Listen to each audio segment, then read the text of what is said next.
Pessoal, chegamos àquilo que talvez seja o ponto alto dessa aula, que é a questão dos títulos de crédito e o Código Civil. Percebam nesse nosso gráfico aqui que a gente tem hoje dois regimes jurídicos cambiários distintos. O regime do Código Civil, o regime dos títulos em espécie. E existem três temas que são regrados de maneira diferente pelo Código Civil e pela legislação extravagante. Primeiro deles, a cláusula proibitiva de endosso. O Código Civil entende como não escrita, uma exceção à literalidade. O Código Civil, a legislação extravagante entende como válida a cláusula proibitiva de endosso, que é a cláusula que proíbe o título circular por endosso, passando a circular por cessão, bem conhecida como cláusula não à ordem. Tá? Outro tópico, aval parcial, o aval que não pega a integralidade do pagamento do título. Para o Código Civil, é vedado o aval parcial. Tá? O não escrito da proibitiva de endosso, você vai ver ali no artigo 890, o aval parcial no parágrafo único do 897. Só que quando você vai para a legislação extravagante, todas elas dizem que o título pode ser garantido no todo ou em parte por aval. Nós temos ainda o que? A questão da responsabilidade pelo endosso. No Código Civil, o endossante não responde pelo endosso realizado. Pela legislação extravagante, o endossante vai responder por esse endosso. Cara, dito isso, o que acontece? Você precisa saber como é que você vai usar esses argumentos na sua prova. E o que eu costumo lhe dizer? Costumo lhe dizer o seguinte, ó. Se na sua prova você tiver uma questão mais genérica em matéria de título de crédito, o seu raciocínio vai ser o Código Civil. A questão fala lá, de acordo com o título de crédito, de acordo com o direito cambiário, de acordo com as normas regentes dos títulos, tá? Sem dar nome de um título de crédito específico, o racional vai ser o do Código Civil. Agora, se a questão disser de acordo com a nota promissória, de acordo com a letra de câmbio, de acordo com a duplicata, aí não. Aí a gente vai levar o raciocínio através da legislação extravagante. Você precisa ficar ligado nisso, porque às vezes se cobra Código Civil, às vezes se cobra lei extravagante. Eu criei aqui uma questão com 2 itens para a gente poder entender esse racional. Olha essa questão de número 1. Assinale a alternativa correta, é vedado ou é permitido o aval parcial. Se você entender com dois itens, a questão pode vir com 4 itens, com o alfabeto inteiro, que você vai resolver. Mas então repara, que nessa primeira questão aqui, ó, a gente não tem menção a nenhum título de crédito no caso concreto. É uma questão que está genérica. Estando ela genérica, o nosso racional vai ser o quê? Vai ser Código Civil. E para o Código Civil é vedado o aval parcial. Gabarito dessa primeira questão é letra A.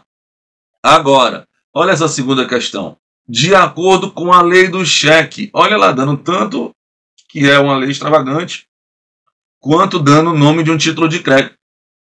É vedado ou é permitido o aval parcial. O raciocínio aqui é o das normas do título em espécie, onde é permitido o aval parcial. Tá? De modo que essa segunda questão, o gabarito para ela é o item B. Tá? Cara, deu para entender o porquê que a primeira é o item A, porquê que a segunda é o item B? Se não, eu te espero nas minhas redes sociais, eu te dar no final, hein? Isso você precisa ficar ligado, que isso aparece quase sempre no histórico do exame de ordem. Bom, evoluindo, pessoal, se para nada daquilo, né, daquele quadro que a gente viu no slide anterior, serve o Código Civil em matéria de título de crédito, afinal de contas, a gente viu que para os títulos de crédito em espécie, aquilo ali não vai servir que o Código Civil traz sobre proibitiva de endosso, sobre aval parcial, sobre a responsabilidade pelo endosso. Para que o Código Civil serve? Primeiro, para introduzir no Brasil títulos de créditos atípicos, ou seja, hoje a gente pode criar título de crédito por autonomia da vontade, como sempre se pôde em razão dos contratos, de acordo com o Código Civil, já no Código Civil anterior. Show de bola? O segundo requisito é definir os requisitos mínimos de emissão dos títulos de crédito.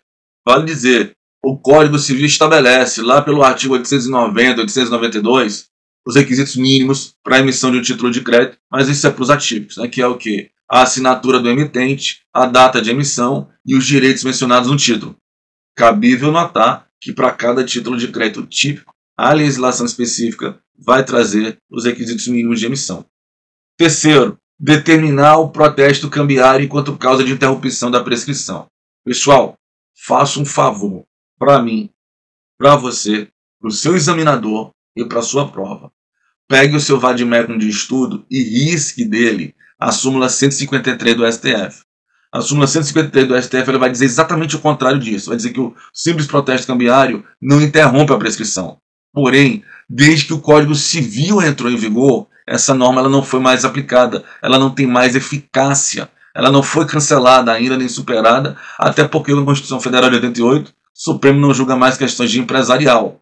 Mas ela não é mais usada, portanto faça o trabalho de ministro do STF e cancele a sua súmula do seu vade-mecum para isso não te trazer dor de cabeça. Já vi exemplo de aluno que negligenciou o estudo de empresarial, foi estudar de véspera as súmulas de jurisprudência para ver se matava alguma coisa da prova, leu essa súmula 153 e isso apareceu na prova que era errado, a pessoa marcou como certo e perdeu aquela questão. Muitas vezes é a questão que falta para os 40, né? Então, fica ligado. Risca lá o 153.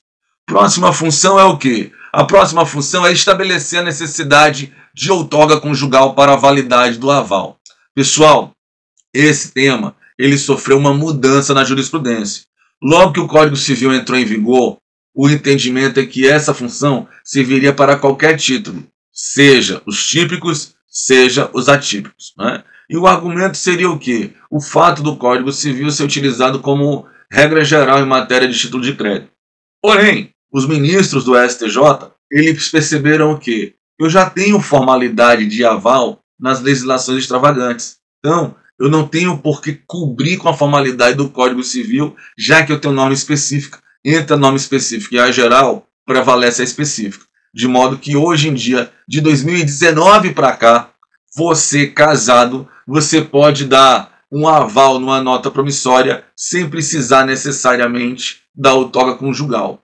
E a gente ainda tem aí o quê? A gente ainda tem o regramento do aval póstumo. Esse vai valer para todo mundo, tá? E que é o aval póstumo? O aval dado depois do vencimento.